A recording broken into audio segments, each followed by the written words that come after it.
Dia 61, Êxodo capítulo 13. O Senhor disse a Moisés: Consagre a mim todo o primeiro filho homem. O primeiro filho israelita me pertence. Isso se refere não apenas aos homens, mas também aos animais. Então Moisés disse ao povo: Celebrem este dia. É o dia em que vocês sairão do Egito, da terra da escravidão. É o Senhor que nos tirou daqui com o seu grande poder. Portanto, não comam pão fermentado. Vocês estão saindo no mês de Abibe, quando o Senhor os fizer entrar na terra em que vivem os cananeus, os ateus, os amorreus, os heveus e os jebuseus, a qual ele jurou aos seus antepassados que daria a vocês. Terra que jorra leite e mel. Vocês deverão fazer essa comemoração neste mês. Durante 7 dias vocês só poderão comer pães sem fermento. No último dia da semana haverá uma festa solene dedicada ao Senhor. Naqueles 7 dias comam pão sem fermento. Em toda a terra não haverá fermento nem pão fermentado. Nessa ocasião, cada um contará ao seu filho, dizendo: Esta comemoração é realizada pelo que o Senhor fez por mim quando me tirou do Egito. Assim, a Páscoa servirá de sinal em sua mão e comemoração diante dos seus olhos, para que a lei do Senhor esteja nos seus lábios. Pois o Senhor tirou do Egito com grandes demonstrações de poder. Por isso devemos guardar este mandamento na data certa todos os anos. Quando o Senhor introduz vocês na terra dos cananeus, terra que jurou dar a vocês e aos seus pais, separem para o Senhor todo o primeiro filho do sexo masculino e toda a primeira cria dos animais que seja macho. Eles pertencem ao Senhor. Toda a primeira cria, macho, nascido da jumenta, precisará ser resgatada com o cordeiro. Ou seja, em vez do jumento será consagrado a mim um cordeiro. Agora, se não for possível resgatar o jumento, ele precisará ser morto. Quanto aos homens, todo o primeiro filho precisará ser resgatado. Mais tarde, quando seu filho perguntar a você: Pai, o que significa isto? Você bem sabe o que responder. É que o Senhor nos tirou do Egito, da terra da escravidão, com demonstrações de poder. Você dirá ao seu filho, e continuará contando. Quando o coração do faraó ficou endurecido, recusou-se deixar-nos sair. Então o Senhor matou todos os primeiros filhos do Egito, tanto dos homens quanto dos animais. Por isso, o nosso povo oferece em sacrifício ao Senhor todo o primeiro filhote macho e resgatamos nossos primeiros filhos. Isso será como sinal em sua mão e símbolo entre os seus olhos, para que lembremos sempre que o Senhor nos tirou do Egito com sua forte mão. Quando o faraó deixou sair o povo, Deus não levou pela estrada que vai para a terra dos filisteus. Era o caminho mais curto, mas Deus disse: Não por lá, porque os filisteus estão em guerra. Ora, se os israelitas virem a guerra, podem se arrepender e querer voltar para o Egito. Por isso, Deus fez o povo dar a volta pelo deserto, pelo caminho que levava ao Mar Vermelho. Os israelitas marcharam em grupos organizados, armados para guerrear, ao saírem do território egípcio. Moisés levou os ossos de José, pois José tinha feito os israelitas jurarem quando disse: Deus certamente virá socorrer vocês. Quando isso acontecer, levem daqui os meus ossos. Os israelitas saíram de Sucote e acamparam em Etam, na entrada do deserto.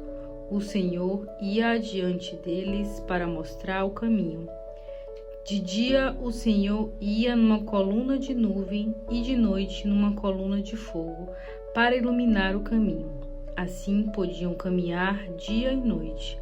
A coluna de nuvem de dia e a coluna de fogo de noite nunca se afastaram do povo de Israel.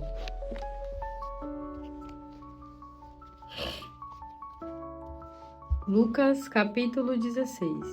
Depois Jesus disse aos seus discípulos: um homem rico contratou um administrador para administrar seus negócios, mas logo correram boatos de que o administrador estava desperdiçando os seus bens.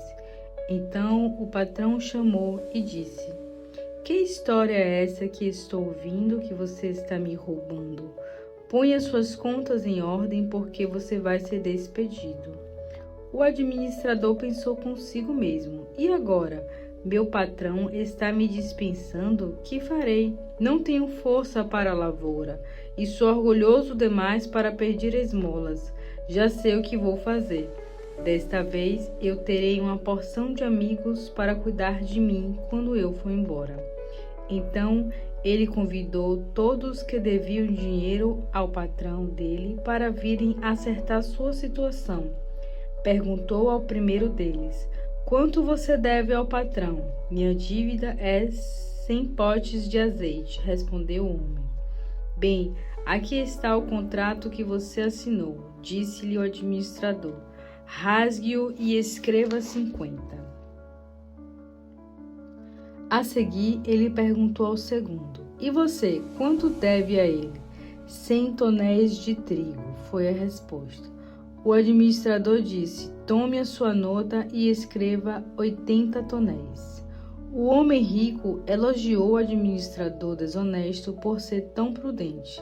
É verdade que as pessoas deste mundo são mais prudentes no trato entre si do que aqueles que amam a Deus.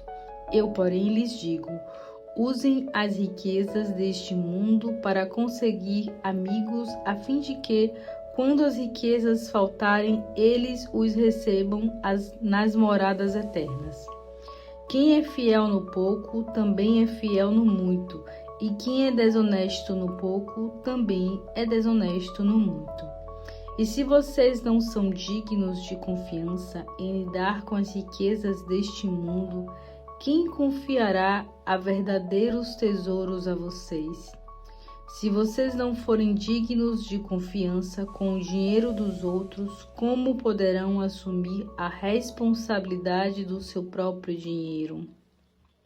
Nenhum servo pode servir a 2 patrões. Vocês odiarão a um e mostrarão lealdade a outro, ou gostarão de um e desprezarão o outro. Vocês não podem servir a Deus e ao dinheiro. Os fariseus, que amavam profundamente o seu dinheiro, ouviam isso e zombavam de Jesus. Então Jesus disse: vocês são os que se justificam a si mesmos aos olhos dos homens, mas Deus conhece o coração de vocês, pois aquilo que as pessoas acham que vale muito é detestável aos olhos de Deus. Até quando João Batista começou a pregar, a lei e os profetas eram a orientação que vocês tinham, mas João trouxe a boa nova do reino de Deus, e agora as multidões ansiosas estão forçando a entrada nele. É mais fácil o céu e a terra desaparecessem de cair um simples traço da lei.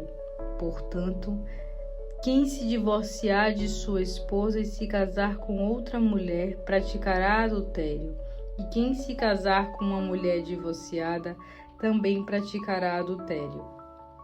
Era uma vez um homem rico que se vestia de púrpura e linho fino e vivia em prazer e luxos todos os dias.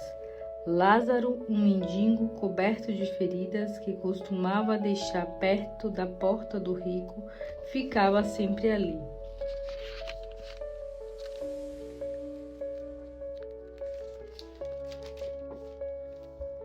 E desejava comer o que caía da mesa do homem rico, e os cachorros vinham lamber as suas feridas. Finalmente, o mendigo morreu e foi levado pelos anjos para a presença de Abraão. O rico também morreu e foi sepultado no inferno, sofrendo. Ele podia ver Lázaro de longe, com Abraão ao seu lado. Então clamou: Pai Abraão, tenha compaixão de mim e mande Lázaro ao menos molhar a ponta do dedo e refrescar minha língua, pois estou sofrendo nessas chamas. Mas Abraão lhe disse: Filho, lembre-se que durante sua vida você teve tudo quanto queria e Lázaro não teve nada. Agora, porém, ele está aqui sendo consolado e você sofrendo tormentos. Além disso, há um grande abismo separando-nos, de modo que quem quiser ir daqui para lá é impedido e ninguém pode chegar ao seu lado para o nosso.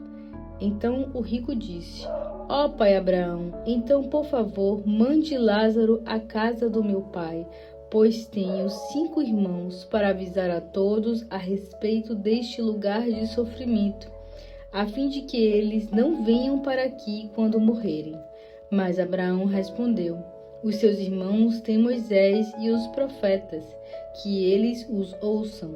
O rico respondeu: Não, pai Abraão, eles não darão ao trabalho de ler, mas se alguém for mandado dos mortos a eles, então abandonarão os seus pecados.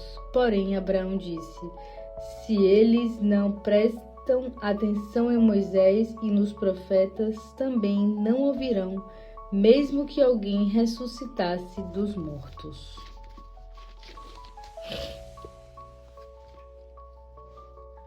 Jó capítulo 31. Quando era jovem, fiz um trato com Deus. Nunca olharia para uma mulher com intenção impura em meu coração. Pois se eu fizesse, qual seria a porção que eu receberia de Deus lá de cima? Que herança Deus me daria e como me abençoaria o Todo-Poderoso lá dos céus? Eu sei que Deus tem um castigo reservado para os que vivem em pecado e desgraça para os que praticam o mal. Afinal, Deus conhece perfeitamente os meus caminhos e conhece todos os meus passos. Se por acaso eu menti ou tenha sido falso ou eu enganei alguém, que Deus me pese em uma balança justa. Ele sabe que não tenho culpa. Se andei fora do caminho, se meu coração desejou com intenções impuras os que os meus olhos viram, ou se minhas mãos se contaminaram, desejo que os outros comam o que eu plantei e que as minhas plantações sejam arrancadas pelas raízes. Se meu coração foi seduzido por uma mulher, ou se fiquei escondido na porta dela, que minha esposa se torne escrava de outro e que outros durmam com ela. Isso seria um castigo justo para um crime vergonhoso, digno de ser julgado no tribunal.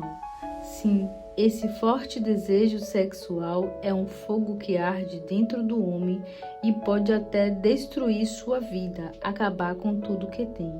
Se eu fui injusto com meus servos e servas quando reclamavam contra mim, que faria quando Deus me confrontar? O que lhe direi quando ele me chamar para prestar contas? Afinal, o mesmo Deus que me criou não os criou também? Não foi ele que deu vida tanto a mim quanto a eles? Se explorei os pobres guardando o alimento para vender mais caro na época do preço alto, se fiz viúvas chorarem, se comi meu pão sozinho sem compartilhá-lo com o órfão. A verdade é que nesta minha mocidade eu cuidei do órfão como se fosse seu pai, e desde o nascimento ajudei a viúva. Se vi alguém morrendo de frio por falta de agasalho ou um necessitado que não tinha com que se cobrir, se o pobre não me abençoou porque não aqueceu suas costas com a lã das minhas ovelhas, e se levantei a mão contra o órfão por ser amigo das autoridades do tribunal, então quero que meu ombro se desloque, meu braço saia do lugar e assim eu fiquei aleijado para sempre. Isso ainda seria melhor do que enfrentar o julgamento divino, pois eu não seria capaz de enfrentar a grandeza e o poder de Deus. Se eu coloquei minha esperança no ouro e disse ao ouro puro, você é a minha garantia. Se me considerei seguro por ter grandes riquezas e por minhas mãos ter ganhado muito, se olhei para o sol quando se resplandecia ou para a lua quando se movia gloriosa e me deixei enganar em segredo, adorando um ao outro e jogando beijos com as mãos para o céu, isso também seria julgado como um pecado merecedor de condenação, porque eu estaria sendo infiel a Deus, que está nas alturas. Se eu me alegrei com a desgraça do meu inimigo, ou se os seus problemas me deram prazer, coisas que eu absolutamente nunca fiz, lançando maldição sobre ele. Se os homens morram em minha casa, nunca disseram, quem não se fartou de carne provida por Jó. Nenhum estrangeiro passou a noite na rua, pois a minha porta sempre estava aberta ao viajante. Se escondia o meu pecado como outros fazem, tentando esconder de Deus minha culpa, e por ter medo de ser descoberto pelos vizinhos e ser desprezados pelos familiares, me calei e não saí de casa. Ah, quem dera que alguém se importasse em me ouvir. Eis a minha defesa. Que o Todo-Poderoso me responda, que o meu adversário escreva sua acusação. Certamente levaria sobre os meus ombros e usaria como coroa. Então eu diria a Deus tudo o que fiz com a dignidade que eu tinha antes e perdi. Se a minha terra se queixar contra mim, e os olhos e os seus sulcos se molharem de lágrimas, se comi dos seus frutos sem nada pagar, ou se causei morte aos seus donos, que ela passe a produzir espinhos em lugar de trigo, e ervas daninhas em lugar de cevada. Assim Jó terminou sua defesa.